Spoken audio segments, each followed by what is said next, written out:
जैसा कि आप देख रहे हैं ये वो गन्ना है जो मार्च में लगाया था और ज़ीरो टिलेज पे 80% पानी की सेविंग।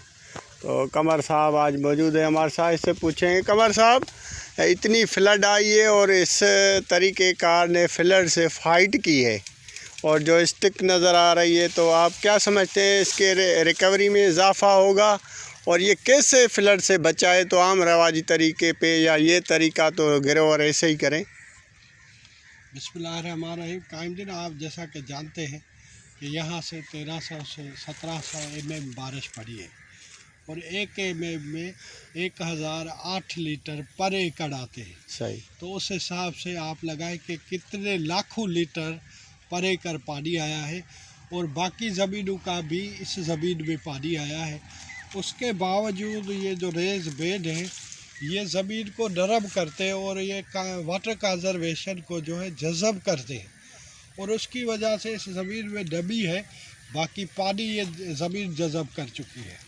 अब आते हैं इस पे कि इसकी रिकवरी कैसे बनेगी। देखो, इसमें कोई लॉजिक नहीं है। इतने पानी के बावजूद तो अल्हम्दुलिल्लाह ये स्टैंडिंग कंडीशन में है। जैसे अभी 2-3 महीने हैं बिल चलने में, तो इसकी मैच्योरिटी बढ़ जाएगी और इस प्लानिंग पे यानी इस रेस बेड पे अगर हम बढ़ाएंगे तो इसकी तकरीबन 20% रिकवरी में इजाफा होगा अलॉन्ग विथ वेट, क्योंकि वेट और रिकवरी का कोरिलेशन होता है। बिल्कुल। जिस गड्ढे में वेट होता है, लॉजिक नहीं होती है, उसमें रिकवरी भी होती है। और दूसरी बात यह है कि रिकवरी बनती है इस क्लोरोफिल के थ्रू, फोटोसिंथेसिस के अमल से। आप देखें ये पत्ता कितना लश ग्रीन है और पत्ते पे कोई वाटर जो है या कोई डिजीज या कोई पेस्ट नहीं है, पत्ता शफाफ है।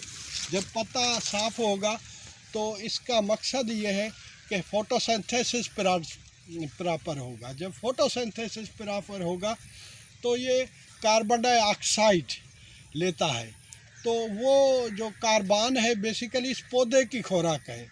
और जैसा कि आपको पता है कि जो चीनी है उसका फार्मूला है C12 यानी कार्बन H22O11। अब जो O आता है या पानी आता है, तो पानी या तो ज़मीन में जज़ब होता है या एटमॉस्फेयर में एवोपरेट होता है, या ये 5% पानी, 5 से 8% पानी फोटोसिंथेसिस के थ्रू, ऑस्मोटिक प्रेशर के थ्रू लीव्स में आता है। और जितने वॉल्यूम में ये कार्बन डाइऑक्साइड लेगा उतने ही वॉल्यूम में ये पत्ता ऑक्सीजन देगा, जिससे हमें भी सांस लेने में आसानी होगी। तो ये 5% कार्बन जो है ये हमारी स्टिक लेगी और 60% कार्बन जो है वो हमारे सॉइल में निकलेगी। आपने एक टर्म समझा होगा, कार्बन फिक्सिंग एग्रीकल्चर। बिल्कुल, ये मैंने अपने एक इंटरव्यू और अलहदा में भी बात की है। तो ये ज़मीन में कार्बन फिक्स करेगा। वो इस तरह कि आप देख रहे हैं, एक मल्च है, दूसरा ये ग्रास है, तीसरी ये गन्ने की रूट्स है। तो ये टोटल जो बॉडी है ये कार्बन है। अब आप आते हैं हम गन्ने के स्टेप पे, तो गन्ने में 3 चीज़ें होती हैं। एक होता है मिठास यानी वाटर परसेंटेज जिसमें सक्रोज बनता है, दूसरा होता है बगास, तीसरा होता है स्पॉन्टेनियस यानी in between bagasse and sucrose जो चीज़ होती है वो ये होती है। जब हम केमिकली इसकी एनालाइज करते हैं तो इसमें देखते हैं कि इस वैरायटी का जूस परसेंटेज क्या है। तो हमारी 72-74% तक इसमें जूस परसेंटेज होता है, यानी इसमें बगास कम होता है। हमें रिकवरी के लिहाज से उसी जूस से ही रिकवरी बनती है। बिल्कुल। तो ये एक नेचुरल सी चीज़ है। और ये सक्रोज जो बनता है वो एटमॉस्फेयर में नेचर में बनता है। और मैं आपको एक और बात बताऊं कि ये जो क्रिस्टल बनता है ये स्टिक में बनता है। आपके पास सिर्फ प्रोसेस होता है जिसको एक्सट्रैक्ट करके खींच के जूस को और आप मुख्तलिफ प्रोसेस से बना के क्रिस्टल शक्ल में ले आते हैं, बनाते हैं। क्रिस्टल फॉर्म बेसिकली सॉइल में बनता है। सही। अब ये बात कहीं भी सादर नहीं है कि क्रिस्टल या सक्रोज किसी मिल में बढ़ता है। ये कुदरत की फैक्ट्री है। बिल्कुल, ये कुदरत की फैक्ट्री में सक्रोज और वेट बढ़ता है। ज़बरदस्त। तो अल्लाह करे कि मेरी धरती से जो है ये कोई मुसीबत ना आए। अब इस वक्त इन पाकिस्तान अगर कहीं पारेला है, कहीं वाइट फ्लाई है, तो अगर वो दोस्त मुझसे रब्ता करे तो मैं उनको जहर के अलावा कंट्रोल दे सकता हूँ। ज़बरदस्त। Thank you very much. और कोई आपका सवाल हो तो बताएं। जैसा कि कुछ ये वीडियो कल भी मैंने बनाई थी, एक माहिर डॉक्टर आसिफ शरीफ साहब को दिखाई थी, उसने भी लिखा है इस पे कि इसने फ्लड से फ़ाइट किए। तो आगे भी मौसमियात वाले बता रहे हैं बारिशें आएंगी तो ऐसे क्रॉप ऐसे हाँ। तरीके कार जो इससे बच सकें।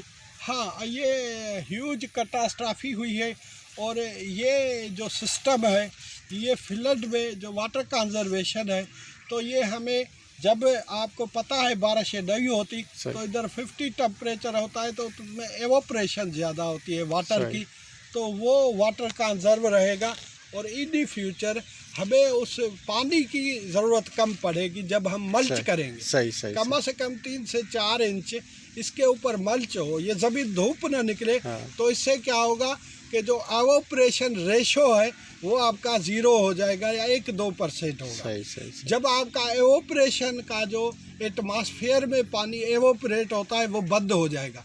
उससे क्या फ़ायदा होगा, एक तो वो कीड़े उसको खा के मल्च को और वो डिकम्पोज करेंगे और वो बाकी जो सॉइल के जानदार हैं उनके जरखेज़ी के लिए माहौल प्रोवाइड करेंगे और मल्च से टेम्परेचर डायरेक्ट लाइट ज़मीन पे नहीं पड़ेगी, तो आपका ऑर्गेनिक मैटर कंजर्व होगा।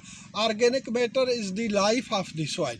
तो उसके साथ साथ जो आपका सॉइल टेम्परेचर है, जब आपका सॉइल टेम्परेचर भी ज़्यादा है और जब आप मल्च करेंगे तो आपकी पीएच भी कम होगी, सॉइल टेम्परेचर भी कम होगा।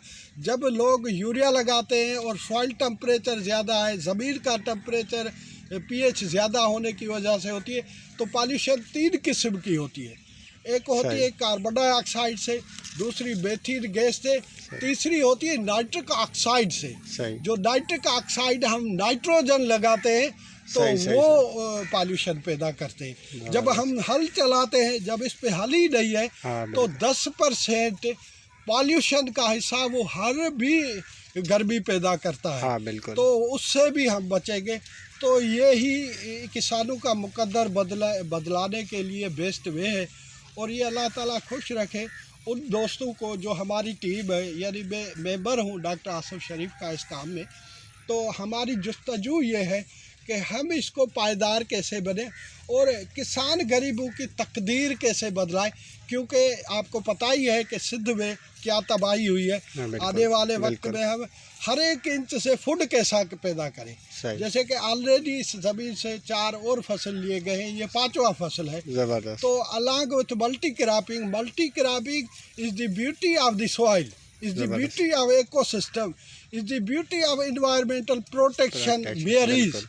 तो उससे जब हर एक इंच में रूट होगी तो आपका माहौल ज़्यादा से ज़्यादा बेहतर होगा, ख़राब नहीं होगा। तो आप फिर भी हम ये बात करेंगे कि अल्लाह करे कि ये हमारे हर एक किसान के दिल में बातें समा जाएं। जब उनके दिल में बातें आ जाएंगी, ये बात करने का मकसद फलाह है। और फलाह वो कहते हैं हल जज़ाल एहसान इल्लल एहसान, नेकी का बदला नेकी के अलावा कुछ नहीं है। मेरा मकसद नेकी फैलाना है, लोगों से मोहब्बत करना है, धरती से मोहब्बत करनी है, किसानों से मोहब्बत करनी है। अल्लाह ताला आपको अपने हबीब के सदके खुश रखे, मेरे किसानों को आबाद रखे। पाकिस्तान जिंदाबाद। माशाल्लाह, ज़बरदस्त। Thank you very much.